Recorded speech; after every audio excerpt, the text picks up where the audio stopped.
Mateus capítulo 5, apenas o versículo 6 aqui em nosso boletim. A palavra, ela diz assim: Bem-aventurados os que têm fome e sede de justiça, porque serão fartos. Essa palavra aqui, fartos, também significa saciados. Vamos ter uma palavra de oração. Nosso Pai, que privilégio, mais uma vez, o Senhor nos proporciona para juntos, como igreja, nos prostrarmos, ó Pai, aos pés do Senhor Jesus, para ouvir a Sua palavra. Obrigado, Pai, porque nós sabemos que existem muitos povos morrendo de fome da Tua palavra, Pai, e eles a estão buscando e não estão encontrando. Pai, obrigado porque foi o Senhor que nos encontrou e nos deu, Pai, esta plena liberdade em nos reunir para juntos, ó Pai, como igreja do Senhor, como um povo que Te almeja, um povo que tem fome e sede de Ti, fome e sede da justiça. Nós queremos, ó Pai, que pelo Teu Espírito Tu venhas trazer a nós o entendimento espiritual para compreendermos algo mais da bendita pessoa do Senhor Jesus Cristo. Por isso, tira da nossa mente inquietação, tira da nossa mente toda e qualquer tipo de ansiedade e preocupação, que nós estejamos bem centrados naquilo que vai ser dito, para que dessa maneira então, Pai, possamos compreender a Tua palavra, essa Tua palavra que é poderosa para nos edificar, nos vivificar e limpar do nosso coração toda angústia, amargura, tirar todo o peso. Fala conosco pelo Teu Espírito, Pai. Em nome do Senhor Jesus nós oramos. Amém. Irmãos, vocês têm visto já, acompanhado pela imprensa escrita e falada, o Senhor Jesus, Ele disse que nos últimos tempos, ou seja, algum tempo então que antecedia a volta de Cristo, seria marcado por inúmeras desolações, ruínas, devastações. Nós estamos vendo ao redor do mundo o que está acontecendo, exatamente isso. Vocês têm acompanhado esses furacões que têm feito uma devastação muito grande e ceifado a vida de muitas pessoas. Tudo isso, irmãos, é indícios da volta de Cristo. Então eu creio que nós temos que, de alguma maneira, irmãos, nos aproximar mais do Senhor, viver uma vida relacional mais íntima com Ele. A palavra fala que o que antecederia a volta de Cristo também seria que haveria rumores de guerras, o que está havendo, há uma incitação pela guerra e também terremotos em vários lugares. Vocês viram agora no México, um terremoto de 8,5 graus, proporção muito grande, e também fez uma devastação muito grande. Irmãos, o que nos tem chamado muito a nossa atenção é que em todos estes acontecimentos nós não estamos vendo nem sequer mencionar o nome de Deus, quanto menos de Cristo.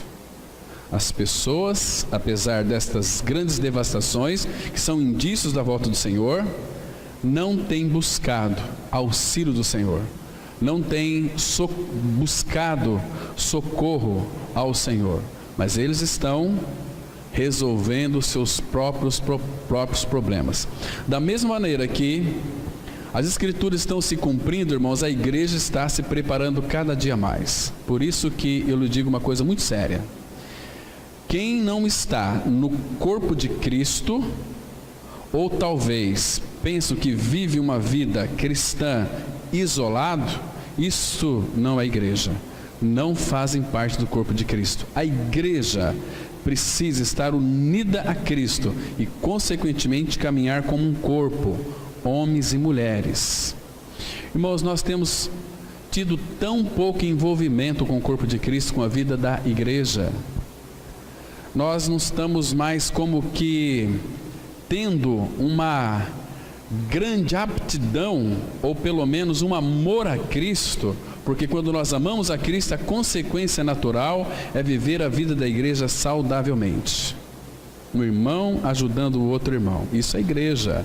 Mas se nós não envolvemos uns com os outros, o que pode acontecer? O amor se esfria, não o amor do Senhor para conosco, mas o nosso amor para com os nossos irmãos. Vocês estão me compreendendo? Então, qual é a nossa fome? Que tipo de fome que nós temos tido, irmãos? Há uma fome de exaltação própria, uma fome de nós querermos mostrarmos que nós somos os melhores, há uma ansiedade. Essa é a propagação do mundo. Você tem que ser o melhor, você precisa ser o melhor.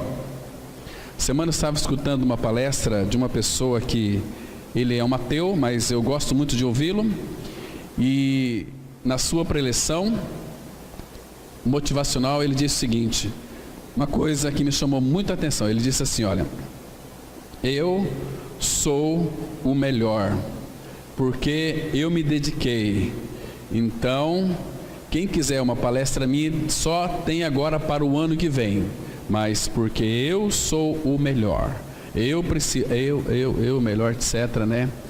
E irmãos, a gente percebe que o circo está se fechando, né?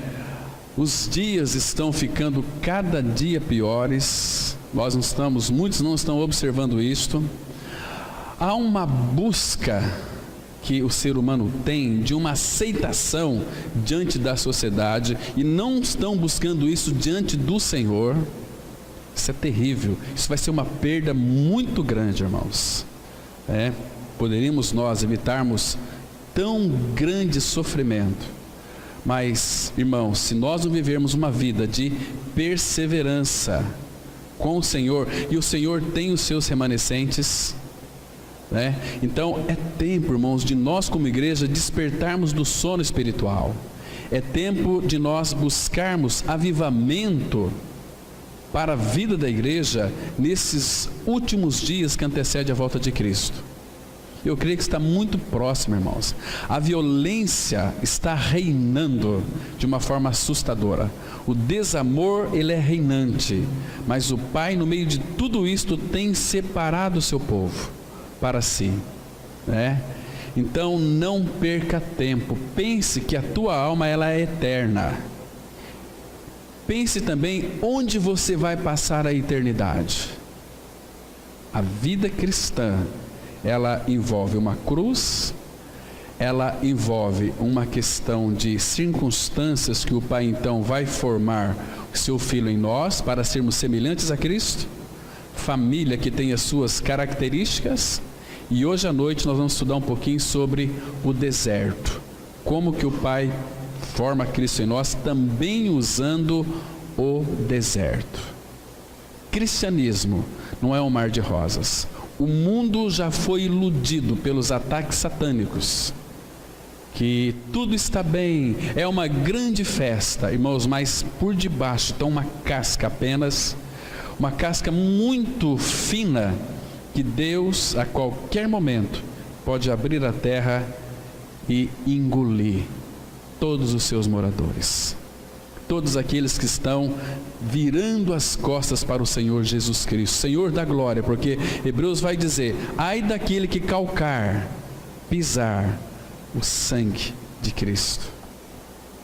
A obra da cruz foi perfeita e foi por amor a nós, e nós muitas vezes não consideramos isto, não levamos em conta.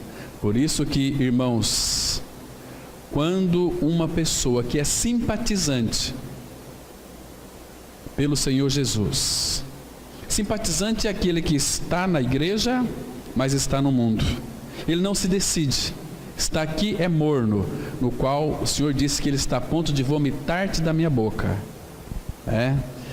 Irmãos, nós precisamos de ter um posicionamento diante do Senhor. É o Senhor que eu quero, é uma vida de gozo eterna com o Pai, com o Filho, com o Espírito, com os meus irmãos em Cristo, de todo este mundo que creram.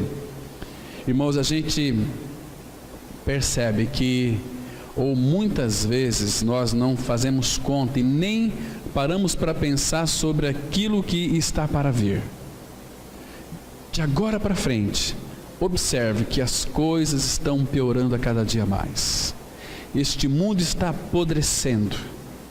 Este mundo está cada vez mais um caos. Satanás, ele veio para instaurar o caos. E graças ao Senhor, por causa da igreja que ainda está na terra, intercedendo, buscando a face do Pai, buscando aqueles que são remanescentes, que ainda irão crer nele para a vida eterna. Mas como que o coração do homem, a cada dia que passa, está mais endurecido, vai chegar um tempo em que a medida da iniquidade vai chegar na tampa.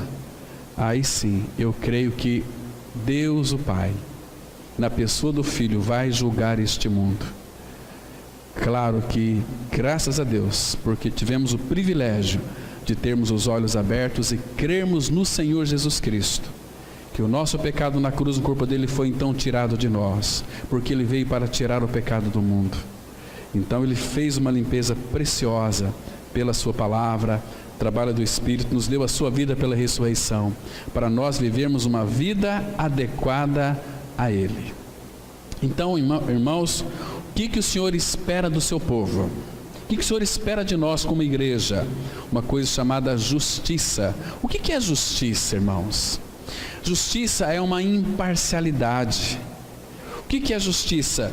É uma pessoa viver uma vida reta, correta diante do Senhor, e praticar essa justiça é ser uma pessoa verdadeira e ter uma conduta justa que condiz com aquilo que ele professa ser com seus lábios, naquilo que concerne ao nosso Senhor.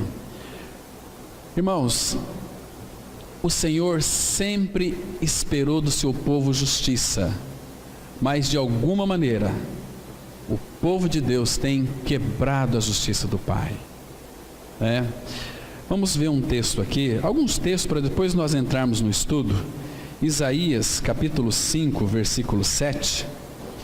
Nós temos aqui uma declaração muito importante, que o Pai mostra que o seu povo quebrou a sua justiça. A palavra diz assim, Isaías capítulo 5, versículo 7. Olha que interessante, irmãos, porque a vinha do Senhor dos exércitos é a casa de Israel. Presta atenção, aqui nós somos a vinha dele, porque nós estamos ligados a Cristo. Cristo é a videira verdadeira, nós somos os ramos, nós produzimos os frutos dele, porque ele disse lá em Oséias 14, de mim procede o teu fruto. Então nós somos a vinha dele, nós não podemos ter dúvida disso, Então é a casa de Israel. E os homens de Judá são uma planta dileta do Senhor. Agora veja aqui, o Senhor, desejou que exercessem juízo, e eis aí quebrantamento da lei, quebrantamento da justiça. Então eis aí só clamor. Percebe? O Pai esperava de nós, no mínimo, justiça, mas então houve um quebrantamento. Houve aqui da lei, da justiça. Então, irmãos, o que esse Deus misericordioso fez? Ele não precisava de fazer isso. Então nós quebramos a lei, quebramos a justiça do Pai, irmãos, mas por causa do Filho que enviou este mundo em carne. E eu penso aqui no meu coração que quando o Pai, o Filho e o Espírito, antes de criar qualquer coisa neste universo, eles se reuniram. E Deus o Filho já sabia que, claro, que o homem ia pecar, que nós iríamos pecar, que nós iríamos transgredir e quebrar a lei e quebrar também a justiça dele. O que ele fez? Então ele imputou a nós a sua justiça. O Filho, quando morreu numa cruz, nós temos que entender que aquela obra da cruz foi uma obra tão perfeita, tão maravilhosa, do tamanho do próprio Deus. Foi uma obra infinita. Ele fez ali na cruz uma obra infinita. Então, quando Jesus Cristo morreu naquela cruz, ele imputou a nós a sua justiça. Era como que se nós tivéssemos então quebrado a justiça, e quebramos a justiça dele. Mas aí o Pai tinha que nos julgar e nos mandar para o inferno. Mas o Filho veio e falou: Pai, eu sou e quero ser a justiça deles. Isso fez o Filho, irmãos, morrendo numa cruz. Lembra de 2 Coríntios 5:21? Aquele que não conheceu o pecado, Deus o fez pecado por nós, para que nele fôssemos feito justiça de Deus. Então hoje ele só quer que nós tenhamos fome e sede de justiça. Porque não é maravilhoso saber que a justiça dele foi imputada a nós? Abra em Romanos, capítulo 4, versículo 11, irmãos. Que lindo é isso, irmãos. Nós temos que louvar tanto ao Senhor pela sua palavra, porque tudo isso está escrito na sua palavra, e é para a sua igreja. Romanos, capítulo 4, versículo 11, nós temos aqui, irmãos, a imputação da justiça a nós. Diz assim a palavra, Romanos 4:11, se referindo a Abraão, mas também a nós, que diz assim, olha: e recebeu o sinal da circuncisão como selo da justiça da fé que teve quando ainda incircunciso, para vir a ser o pai de todos os que creem. Então você não está fora disto. Embora não circuncidados, eu e você, nós não fomos circuncidados, e nem seremos, a fim de que lhes fosse imputada a justiça. Olha aqui, que lindo, irmãos. Está vendo só? A justiça de Cristo foi imputada a mim e a você. Por isso que Romanos, capítulo 8, você vai entender uma coisa aqui muito interessante agora. Presta atenção aqui, Romanos, capítulo 8, a palavra, ela diz assim, olha, presta atenção, Romanos 8, versículo 32 em diante, para a gente entender a dimensão da profundidade dessa justiça, que diz assim, olha: aquele que não poupou o seu próprio filho, antes por todos nós o entregou, porventura não nos dará graciosamente com ele todas as coisas? Essas todas as coisas, muitos que têm uma visão distorcida e demoníaca da doutrina da prosperidade, pensa que é bens materiais, mas ele vai dar para nós todas as coisas. O que? Você tem aqui justificação, você tem santificação, você tem redenção, você tem sabedoria, você tem tudo isto, porque Cristo, Ele se dando por nós, todas as coisas, todas as coisas, é todas as coisas que Cristo é, Ele deu para mim e para você, entende? Agora, os outros acessórios sobre bens materiais, uma vida financeira próxima, também Ele pode nos conceder. Agora, veja aqui, então, por isso que ele faz uma pergunta, ó: quem tentará acusação contra os eleitos de Deus? É Deus quem os justifica. Irmãos, quem pode atentar qualquer tipo de acusação contra os eleitos de Deus? Porque foi Deus quem nos justificou, e a justificação dele é do tamanho dele. Ele que fez a justificação. Então, quem tentará acusação contra os eleitos de Deus? Porque naquela morte de Cristo, ali estava o fim do pecador, nós morremos com ele, e aquele que está morto, justificado, está do pecado. Vocês estão me compreendendo? A linha aqui, que justiça maravilhosa que nos foi imputada, irmãos. E diz assim, olha só, versículo 34, quem os condenará? É Cristo Jesus quem morreu, ou antes, quem ressuscitou, o qual está à direita de Deus e também intercede por nós.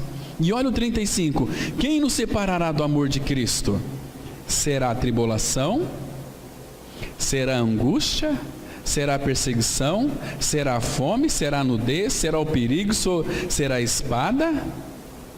Aí ele diz que em todas estas coisas nós somos mais do que vencedores por meio daquele que nos amou. Então nada pode nos separar deste amor de Deus que está na pessoa de Cristo Jesus. Irmãos, nunca se esqueça disso. Abra sua Bíblia lá no Salmos 11, versículo 7. A palavra vai dizer que ali o Pai, Ele ama a justiça. Irmãos, se o Pai ama a justiça, eu acho que cabe a nós, no mínimo, termos fome por essa justiça. Quando temos fome de justiça, significa que nós estamos tendo fome dele mesmo. O que é fome de justiça? É ter fome de Deus, fome pelos caminhos dele. Diz assim no versículo 7, o último versículo do Salmos 11: porque o Senhor é justo. Se o Senhor é justo, irmãos, e nós somos justificados, se Cristo é a nossa vida, todos nós fomos feitos justos. E ele diz assim: Ele ama a justiça. Olha que doçura que é isso aqui. Ele ama a justiça. Os retos lhe contemplarão a face. Não é, irmãos, qualquer pessoa que vai contemplar a face do Pai e viver com Ele eternamente. É os retos que foram justificados, que têm a justiça de Cristo em si. E olha aqui o capítulo 17, versículo 15. Fora dessa justiça ninguém vai ver a face do Pai. Ele diz assim, olha, Salmos 17, versículo 15. Essa aqui é uma linda oração de Davi. Ele diz assim: eu, porém, na justiça contemplarei a tua face. Porque, irmãos, não há outra maneira de contemplarmos a face dele se não for pela justiça que foi imputada a nós. Quando acordar, eu me satisfarei com a tua semelhança. Eu quero que você observe essa palavra aqui: eu me satisfarei com a tua semelhança. Porque, irmãos, sem justiça ninguém vai ver a face dele. Justiça aqui no sentido de que ele morreu, também morri com ele. Quem morreu está justificado do pecado. Então, quando eu acordar, eu me satisfarei, porque eu tive fome e sede de justiça. Ele prometeu aqui em Mateus 5,6. Bem-aventurados ou felizes os que têm fome e sede de justiça, porque serão fartos. Quando eu acordar, me satisfarei com a tua semelhança. Está vendo? Para onde que a justiça nos leva? Para Ele mesmo, não para as coisas que Ele tem para nos dar. E o nosso foco deve ser fome e sede dEle. Irmãos, é tão diferente isso, é tão importante que o nosso coraçãozinho, muitas vezes tão agitado, compreenda esta grandeza, essa riqueza que nos foi imputada. Ah, irmãos, eu queria tanto que os nossos queridos evangélicos, povo que se diz cristão, conhecesse essas realidades, essas verdades simples, mas porém tão profundas. Seria tão maravilhoso, não haveria divisão. Mas, irmão, Satanás, ele faz o povo de Deus cirandar. Há tanta confusão no meio do povo de Deus. A gente vê, irmãos, coisas que ficamos assustados. Não pode ser de Deus isto que estão vivendo e praticando por aí, irmãos. Nós precisamos nos voltar para o Senhor. Ele é a nossa justiça e Ele é aquele que vai nos saciar. Mas depende da tua fome. E fome de que nós temos? Se é de justiça, Ele vai nos saciar. Se a nossa fome for de outras coisas, irmãos, o mundo vai nos saciar, mas por detrás Ele vai cobrar, e vai cobrar, olha, ferrenhamente. Então, irmãos, por quê? É que alguns cristãos continuam bebês espirituais, enquanto outros avançam na direção da maturidade. O segredo do crescimento espiritual está no apetite espiritual. Os que comem pouco, pouco crescerão. Os que comem muito, muito crescerão.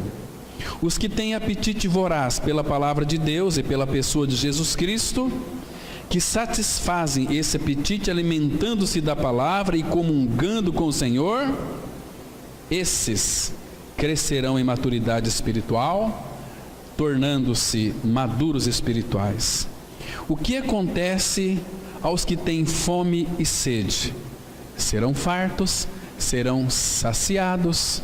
Vamos ler aqui no Salmo 107, versículo 9, que diz assim: pois fartou a alma sedenta e encheu de bens a alma faminta. Observe aqui, irmãos, a importância de termos fome por Ele, porque Ele vai fartar a alma sedenta. Sedenta de quê? A minha alma tem sede de quê? Do Deus vivo, de Cristo. E encheu de bens a alma faminta. Esse encheu de bens é aquele mesmo versículo de Efésios 1:3. Bendito Deus e Pai de nosso Senhor Jesus Cristo, que nos tem abençoado com toda sorte de bênçãos espirituais nas regiões celestiais em Cristo. É nele, na pessoa dele. Porque, irmãos, se nós não tivermos sede de Cristo, fome de Cristo, outras coisas vai servir de alimento para nós. Novelas, filmes, sucesso aí fora, shows, aglomeração de pessoas, aquela coisa toda, nós gostamos disso, né? Mas isso não nos satisfaz. Aquilo que Hebreus fala, são coisas transitórias que acabam, são uma felicidade, mas não é aquela felicidade verdadeira, dá uma certa satisfação momentânea. Depois que você dorme, acorda no outro dia, aquilo já se acaba. Por isso que Paulo fala, irmãos, nós temos que andar não pelo que vemos, mas pelo que não vemos. O que nós vemos são passageiros, e o que nós não vemos são eternos. Então, por que não buscarmos aquilo que nós não vemos na sua palavra? Porque, irmãos, uma alma faminta, qualquer tipo de amargo para ela é doce. Agora, uma alma que está saciada de Cristo, ela pode recusar até um favo de mel. Quer ver? Abra sua Bíblia no livro de Provérbios, capítulo 27, versículo 7. Aqui nós temos um princípio espiritual tremendo, maravilhoso, que se nós não atentarmos para ele, irmãos, nós vamos comer aí muitas coisas estragadas, achando que aquilo vai ser bom para nós, e não vai ser bom. Provérbios 27, versículo 7, a palavra de Deus, ela diz assim, olha, presta atenção: a alma farta, a alma satisfeita, a alma saciada, a alma verdadeiramente alimentada. E aqui no Salmos 37, 4 fala: habita na terra e alimenta-te da verdade. Alimenta-te da verdade. E aqui fala assim, olha, a alma farta, que foi alimentada com tudo aquilo que é celestial, com a palavra de Deus, ela pisa o favo de mel. Mas a alma faminta, todo amargo é doce. Entende? Ela se alimenta com qualquer coisa, para ela é boa, não importa o que. Não é assim? Tem hoje muitos evangélicos indo buscar satisfação nas baladas, e buscar satisfação nisso e naquilo, em shopping, um monte de coisas, sempre estão com fome, e essa fome não é saciada. Então, agora uma alma que foi alimentada, imagina só, você vai para um restaurante, você se alimenta muito bem, come aquele churrasco de domingo, né? Com aquela maionese bem caprichada, aquele salada de tomate com cebola, você come muita carne, você está bem cheio.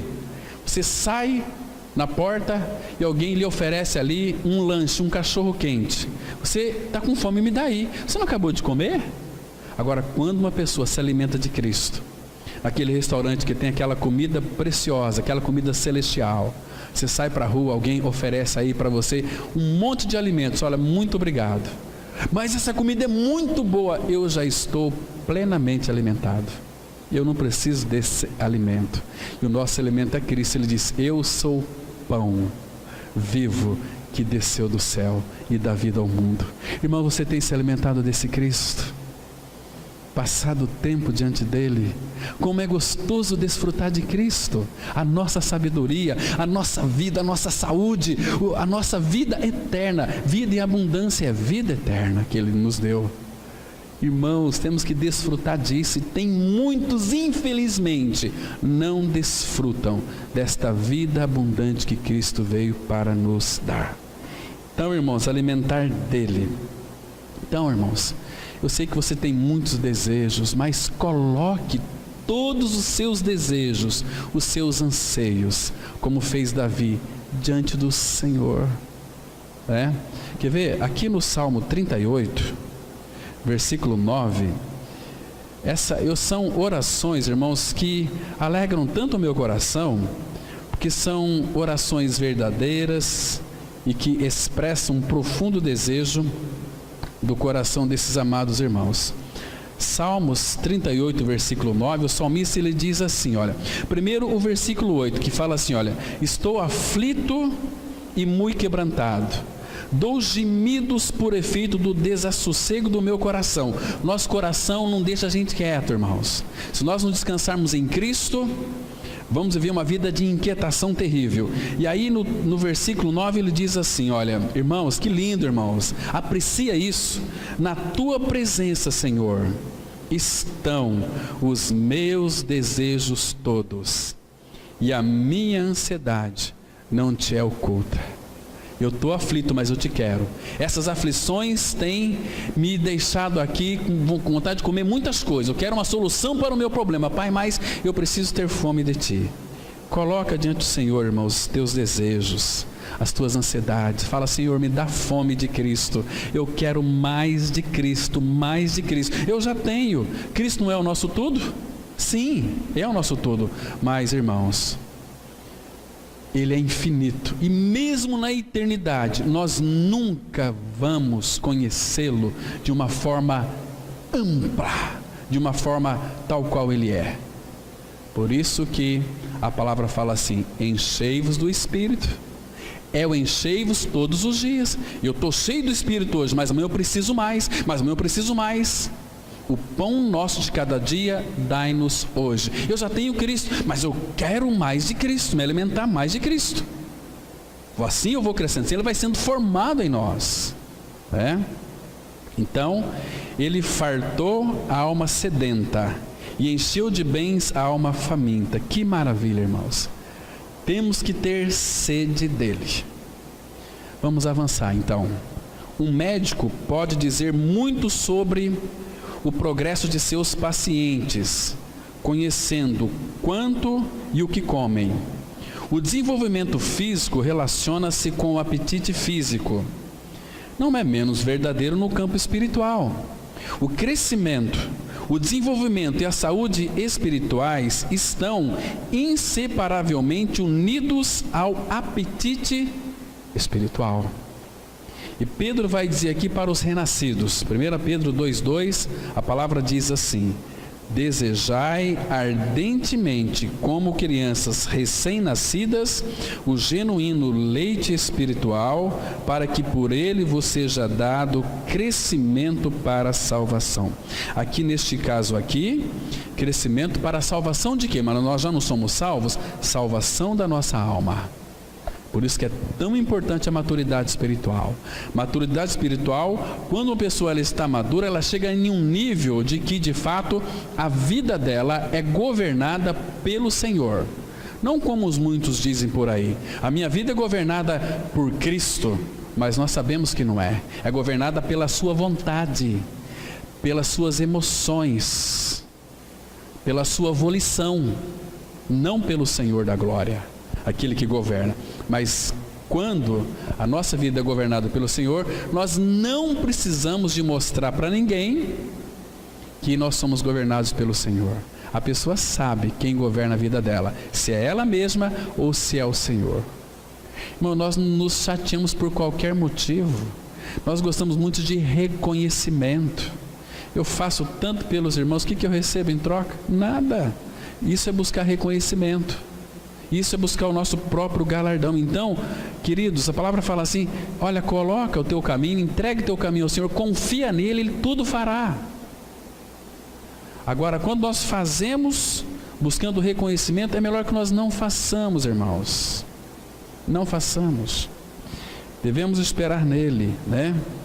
Então, Por que aqui que nós devemos desejar ardentemente, como crianças recém-nascidas, o genuíno leite espiritual? Por quê? Por que temos que desejar ardentemente, com aquela, não fome, mas morrendo de fome? Irmão, se você for, eu teria aqui pelo menos umas 163, que eu estava vendo, respostas para isso. Mas eu separei uma aqui, que eu acho que também nós cantamos sempre aqui. Por que nós devemos desejar a palavra ardentemente? Sabe por quê?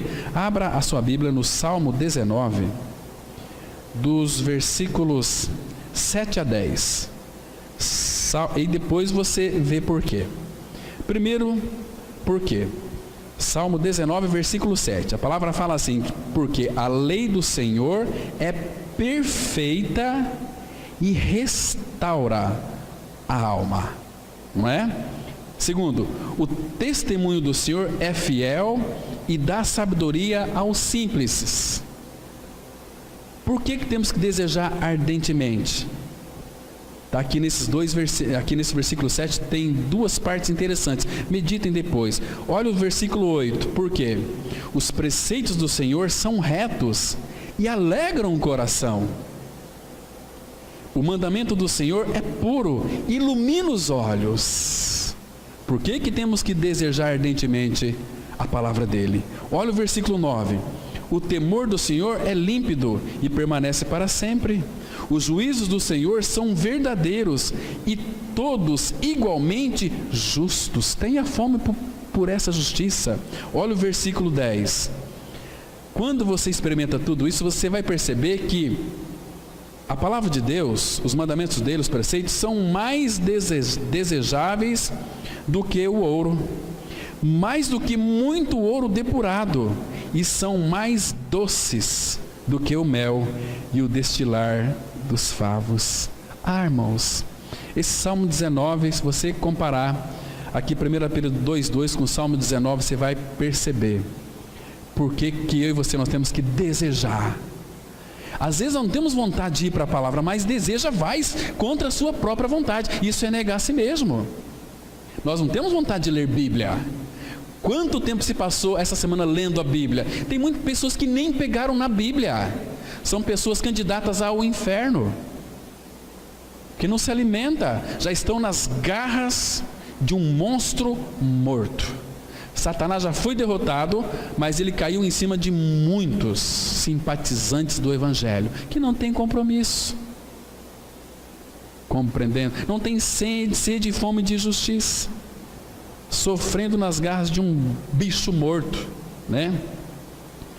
Então, irmãos, eu quero mostrar para vocês aqui, são muitos, não dá para a gente analisar todos os textos, mas o profeta Isaías tinha um desejo que quando eu estava meditando ontem à noite, meditei naquele capítulo 26 de Isaías, mas chegou no versículo 9, veja o desejo dele lá, abra lá, Isaías 26, verso 9. Irmãos, que doçura para o coração. Eu falei: Senhor, eu também quero, Pai, usufruir disso.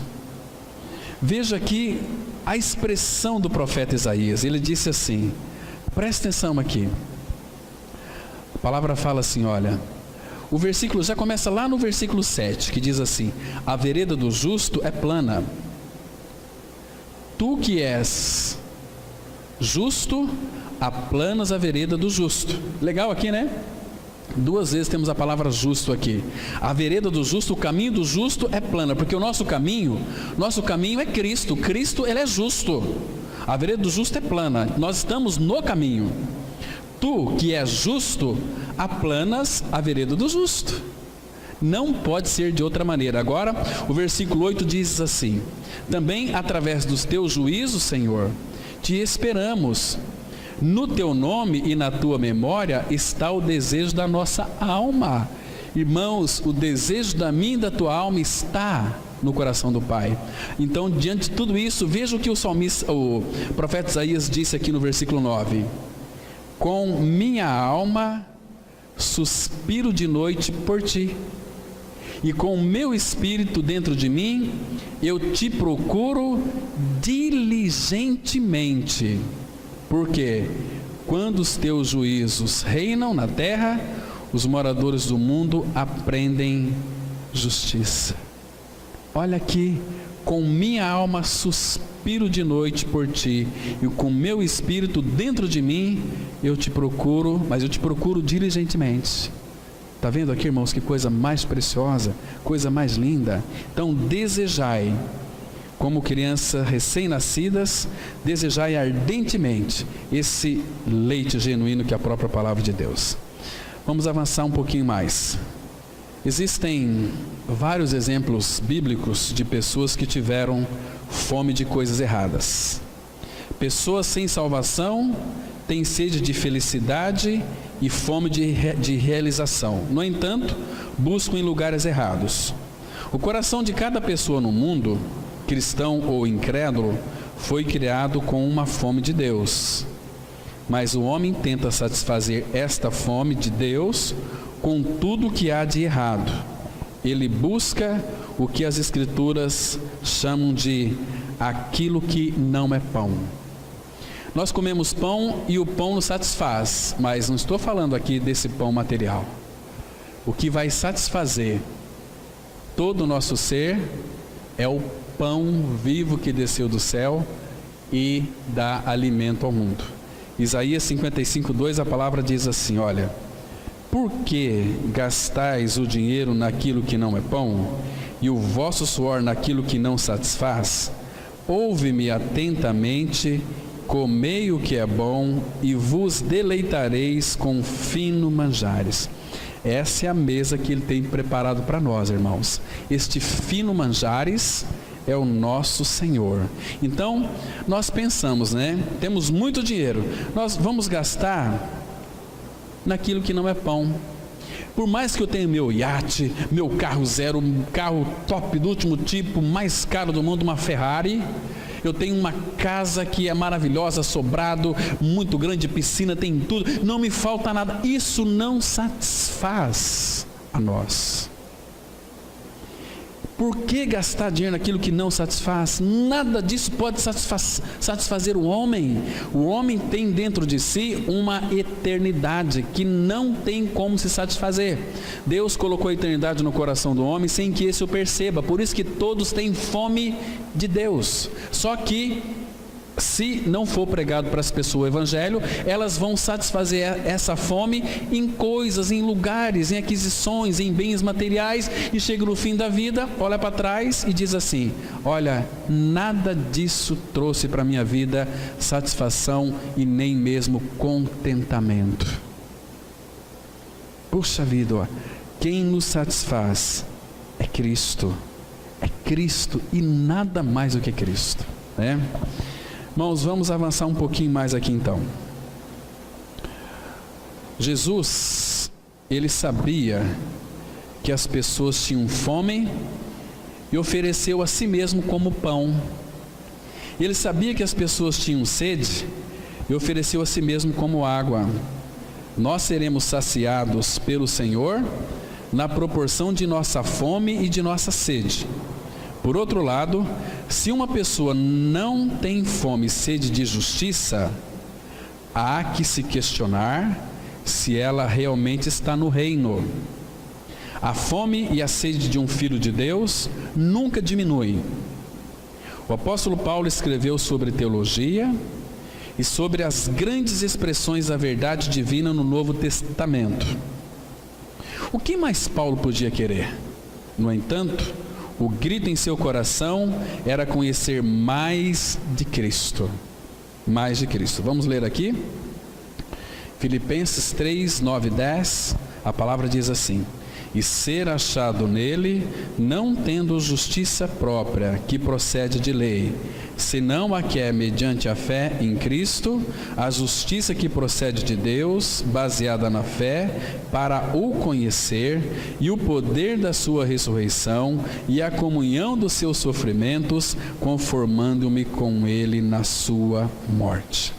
Irmãos, se nós, diante desse texto, perguntássemos para o apóstolo Paulo: Paulo, você já não creu na sua morte e ressurreição com Cristo? Perfeitamente. Você já não conhece o Senhor Jesus? Perfeitamente. Você já não viu o Senhor Jesus? Perfeitamente. Já não está bom para você Não, eu quero conhecê-lo. Uma coisa eu faço, eu esqueço das coisas que para trás ficam e avançam para que diante de mim estão. Prossigo para o alvo. Paulo tinha um alvo, era Cristo. Irmãos, será que nós temos este mesmo alvo, irmãos? Então, ele ser achado em Cristo não tendo justiça própria. A justiça própria Paulo tinha antes de conhecer o Senhor. Ele costumava assim, então, guardar a lei. Mas depois que ele teve a visão de Cristo, ele pôde entender, como diz lá em Isaías 64:6, que a justiça do homem é como o trapo da imundícia. Todos nós murchamos, Então aí, percebe aqui que, olha, não tendo justiça própria que procede de lei, senão a que é mediante a fé em Cristo, a justiça que procede de Deus. Era dessa justiça que Paulo tinha fome, dessa justiça que Paulo tinha sede, que procede de Deus, baseada na fé para o conhecer. Irmãos, e a mensagem para a igreja é conhecermos e prosseguirmos em conhecer o Senhor. Oséias 6, versículo 3, Conheçamos, prossigamos, conheçamos e prossigamos em conhecer o Senhor. Para sempre. Vamos conhecer, vamos para a glória, vamos conhecê-lo. Irmãos, nunca vamos conhecê-lo na sua totalidade. Entende? Nosso Senhor, Ele é muito precioso. Paulo disse que conhecia a justiça da lei, mas ele a considerava como refúgio. Ele só queria conhecer a Cristo, pois Cristo satisfaria sua fome e sua sede. Se nós desejamos crescer em maturidade espiritual, penso que ter fome não é suficiente. É necessário estar morrendo de fome para saber o que o coração de Deus reserva para nós. Quando teve fome, o filho pródigo foi comer debulhos. Lembra? Mas quando estava morrendo de fome, ele foi para a casa de seu pai. Veja que a sua fome foi plenamente satisfeita e com muita alegria. Quando, irmãos, nós temos fome e sede de justiça de Cristo, essa sede vai ser satisfeita, a fome vai ser saciada e com muita alegria. Olha o que diz aqui em Lucas 15, 22 e 23, sobre o texto lá do filho pródigo. O pai, porém, disse aos seus servos: trazei depressa a melhor roupa, vestiu, ponde-lhe um anel no dedo e sandália nos pés. Trazei também e matai o novilho cevado, comamos e regozijamo-nos. Na casa do pai tem comida e tem alegria. Muito interessante, Não, às vezes hoje em dia as pessoas querem se satisfazer uma fome do ventre com coisas que são totalmente injustiçadas, como aquela lenda. Uma vez nós contamos aqui que o John MacArthur, ele conta num dos seus livros, ele disse assim, que é uma lenda, não é bíblico. Eu já contei aqui. Jesus estava indo com os seus discípulos, viu uma casa, viu uma grande ceia e a família toda reunida ali em torno da mesa. Jesus disse: amaldiçoado seja. Caminhou mais para frente, os discípulos ficaram atônitos. Caminharam mais para frente, viu ali uma briga em volta da mesa, o pai brigando com o filho, a mãe por meio. Aí Jesus disse: abençoado seja. Aí os discípulos não se conteram. Mestre, naquela primeira casa, aquela harmonia linda, aquela família linda reunida ali, comendo um guisado, como que o Senhor amaldiçoou? E essa família aqui, um brigueiro desgraçado, como é que o Senhor pode abençoar isso? O Senhor está louco? Não. Na primeira casa, o filho tinha roubado um cordeiro e os pais, em comum acordo, aceitaram aquele cordeiro. Então é uma injustiça muito grande, não tem a bênção. Na outra casa aconteceu a mesma coisa, o filho trouxe um cordeiro roubado e os pais: filho, aqui não, mas nós vamos comer, e aqui não. Então abençoado seja a ideia. Irmãos, justiça de Deus. O filho aqui tinha saído de casa, exigido uma herança que não tinha direito, mas ele voltou para a casa do pai. Ele precisava ser tratado, sofreu bastante, passou fome, mas quando esteve morrendo de fome, ele voltou para casa. E o que ele achou? Talvez ele esperava encontrar assim: lá ninguém gosta de mim, meu pai vai me odiar, meu pai vai... Mas ele tem todo o direito. Mas o que foi que ele encontrou? Encontrou amor, encontrou graça, encontrou misericórdia e encontrou festa. Trazei, porque quando o filho saiu, o pai mandou cevar um boizinho lá. Meu filho vai voltar, porque meu amor vai alcançá-lo. Quando voltou, teve um grande banquete. Que maravilha é isso aqui, irmãos. Então aqui, muitos comem, mas sem alegria. Mas na casa do pai tem comida e tem muita alegria. Eu vejo esse texto aqui.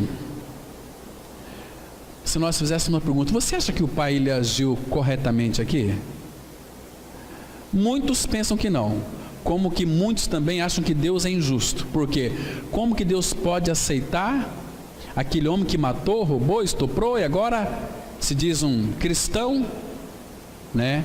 Essa graça aí parece ser muito injusta, mas quem foi que disse que a graça é justa? É de um Deus justo, e a graça é justa do ponto de vista de Deus, não do homem. Porque se Deus fosse justo conosco mesmo, irmão, se não fosse a graça, onde é que nós estaríamos hoje?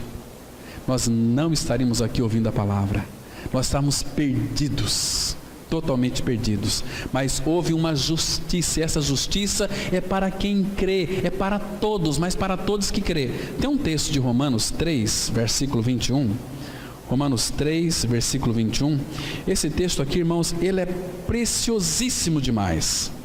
Romanos 3, vamos ler aqui do 21 até o 26, é maravilhoso.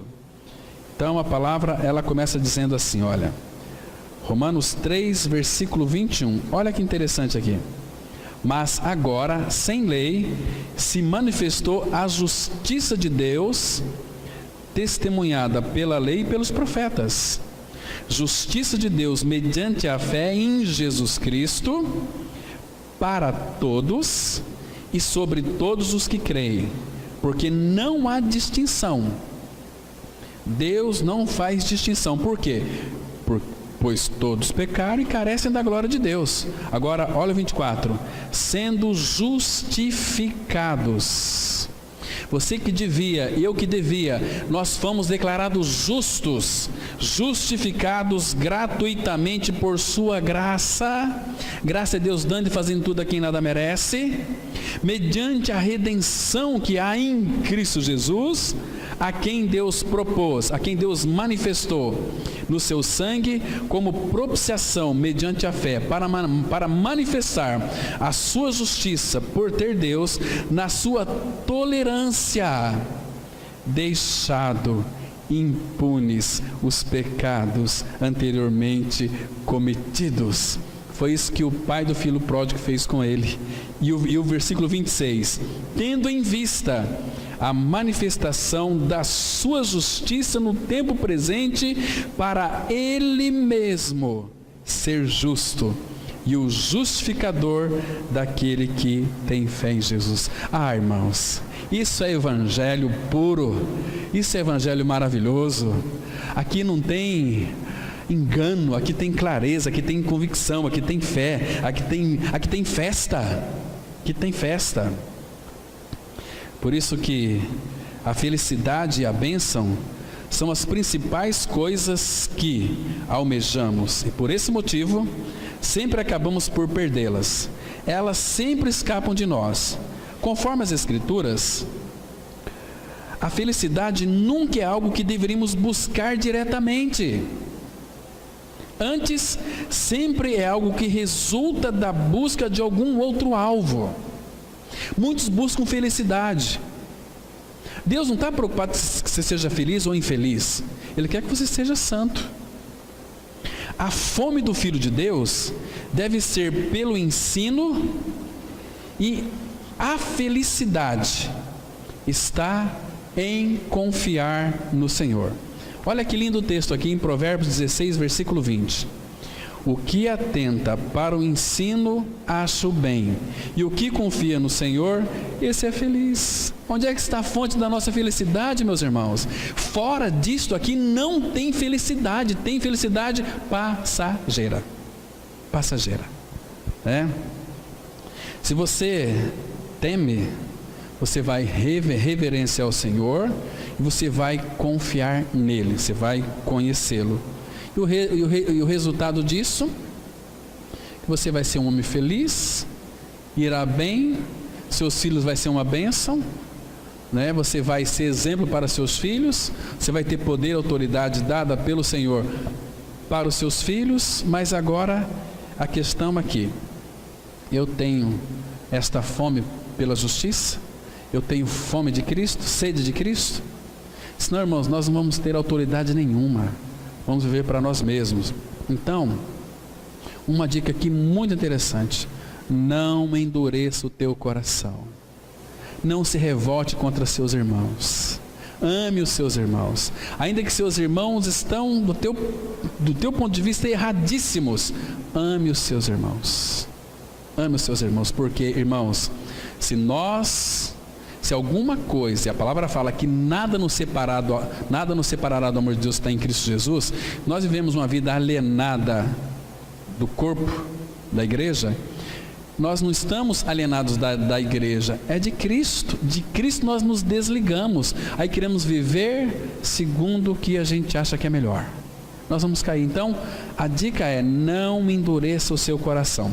Tem um texto aqui que quero compartilhar com vocês, Provérbios 28, versículo 14. Provérbios 28, 14. Feliz o homem constante no temor do Senhor, mas o que endurece o coração cairá no mal. Então tem que haver uma constância, uma perseverança, uma vida diligente. Feliz o homem constante na reverência, no respeito, na consideração pelo Senhor, mas o que endurece o coração cairá no mal. E aí logo no próximo versículo fala do leão que ruge.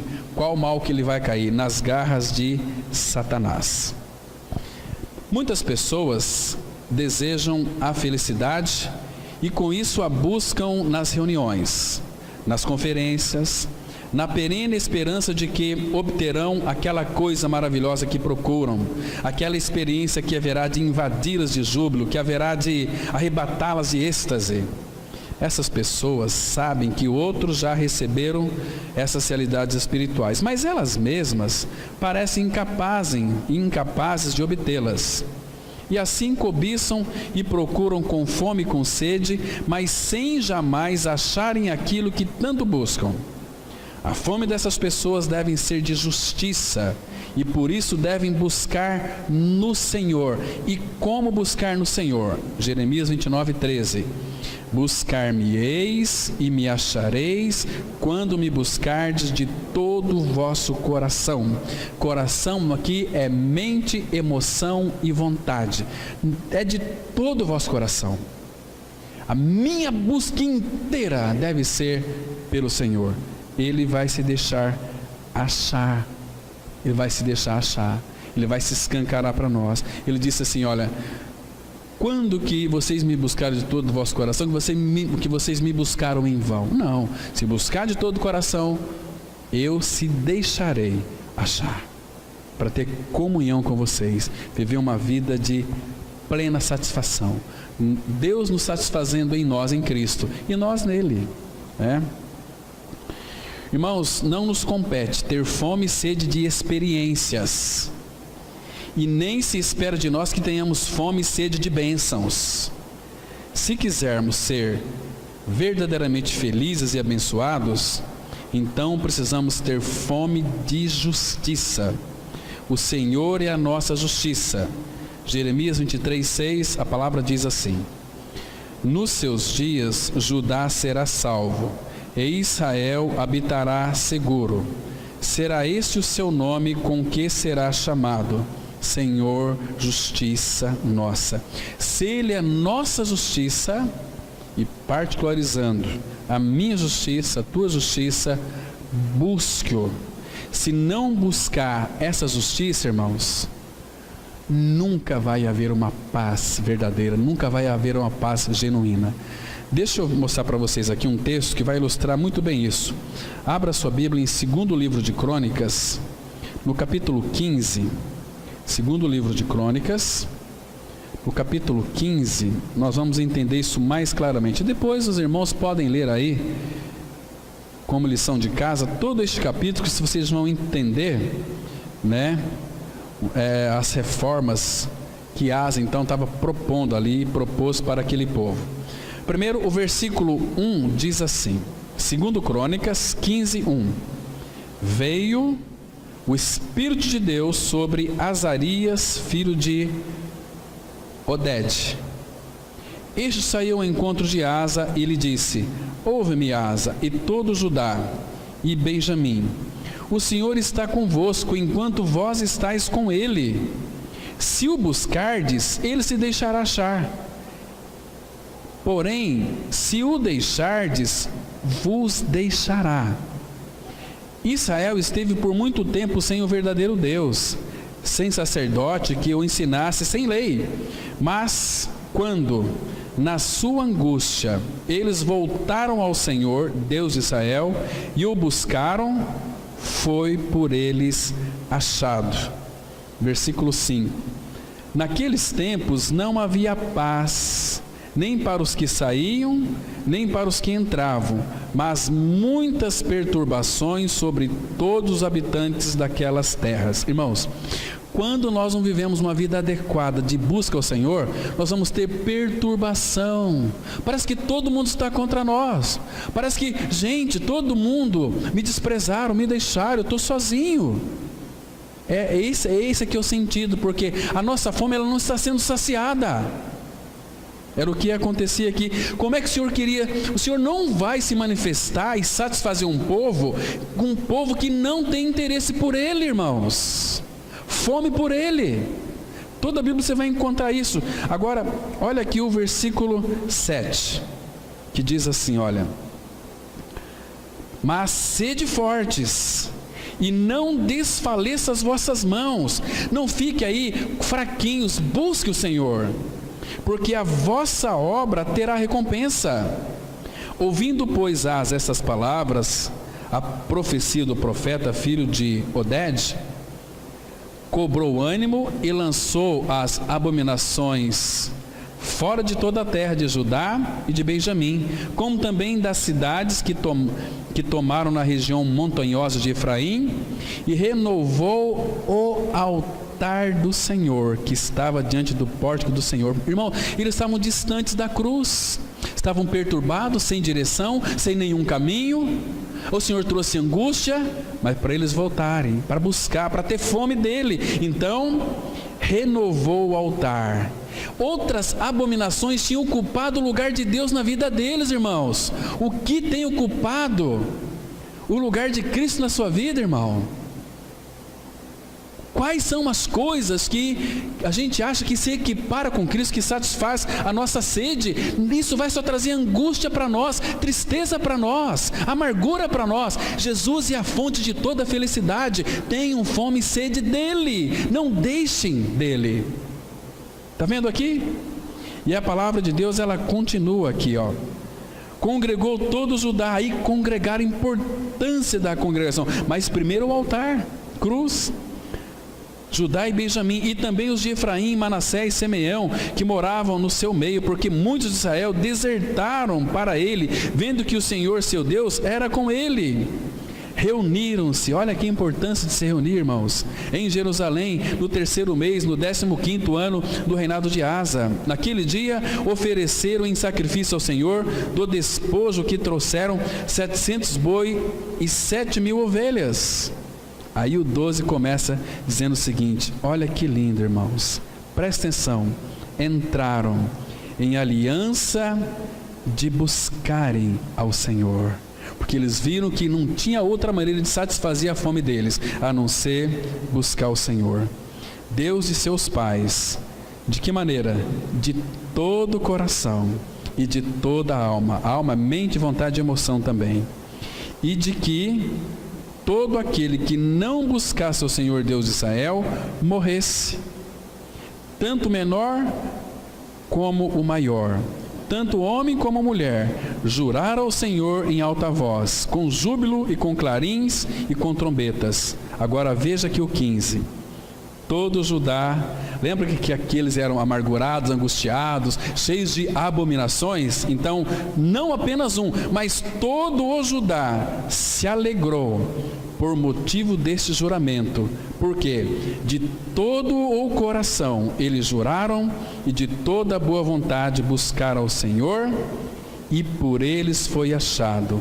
O Senhor lhes deu paz por toda a parte. Irmãos, o Senhor deu paz. Lembra que teve o altar. Qual é o efeito da justiça? Abra lá em Isaías, capítulo 32, versículo 17. Isaías 32, verso 17. Irmãos, não se esqueça disso, irmãos. Irmãos, não perca tempo com coisas que não levam a nada. Volte para o Senhor, volte para Ele. Isaías 32, versículo 17, a palavra de Deus diz assim, olha: o efeito da justiça será paz, e o fruto da justiça, repouso, não apenas repouso, e segurança para sempre. Neste mundo nós não temos segurança, porque nós não estamos na casa do papai, mas nós já temos repouso e segurança para sempre. Segurança da salvação, segurança da vida de Cristo, porque o efeito da justiça é paz. Como não ter fome e sede de justiça, irmãos? Como não ter? Vamos caminhar mais um pouquinho aqui. Então, não convém que ponhamos a felicidade e a bênção acima da justiça, quanto à ordem de prioridade. A felicidade e a bênção são coisas que Deus acrescenta àqueles que buscam a sua justiça. Se nós conhecemos o Senhor, justiça nossa, certamente confiaremos e jamais seremos despedidos de mãos vazias. Salmos 9:10 diz assim: em ti, pois, confiam os que conhecem o teu nome, porque tu, Senhor, não desamparas os que te buscam. Os que confiam nele é porque conhece ele, e ele não desampara aqueles que o buscam. Sede e fome de justiça. Então, ter fome e sede de justiça não é outra coisa senão o desejo do homem de ser positivamente santo. Ter fome e sede de justiça é o anelo do homem por nenhuma outra coisa, mas somente o Senhor. Como fez Davi no Salmo 42:2, que diz assim: a minha alma tem sede de Deus, do Deus vivo. Quando irei e me verei perante a face de Deus? Irmãos, a minha alma tem sede, mas sede dele. Então, graças ao Senhor, que tem colocado sede aos nossos corações. Bem-aventurados aqueles que têm fome e sede de justiça, porque serão fartos. Amém. Obrigado, Pai, pela Tua palavra, tão vivificadora, tão inspiradora, tão cheia de vida. Obrigado, Pai, porque o Senhor tem colocado em nós essa sede, esta fome.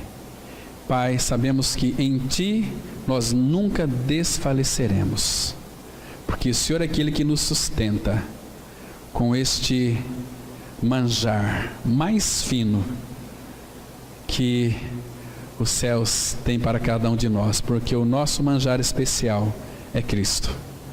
Obrigado, Pai, porque Ele habita em nós e nós habitamos nele, e nos dê a habilidade e a capacidade para sermos perseverantes nele. Nos abençoe, Pai, como a Tua igreja, e revele mais de Cristo, e fale mais de Cristo a nós pelo Teu Espírito, na revelação da Tua palavra. Em nome de Jesus nós oramos. Amém.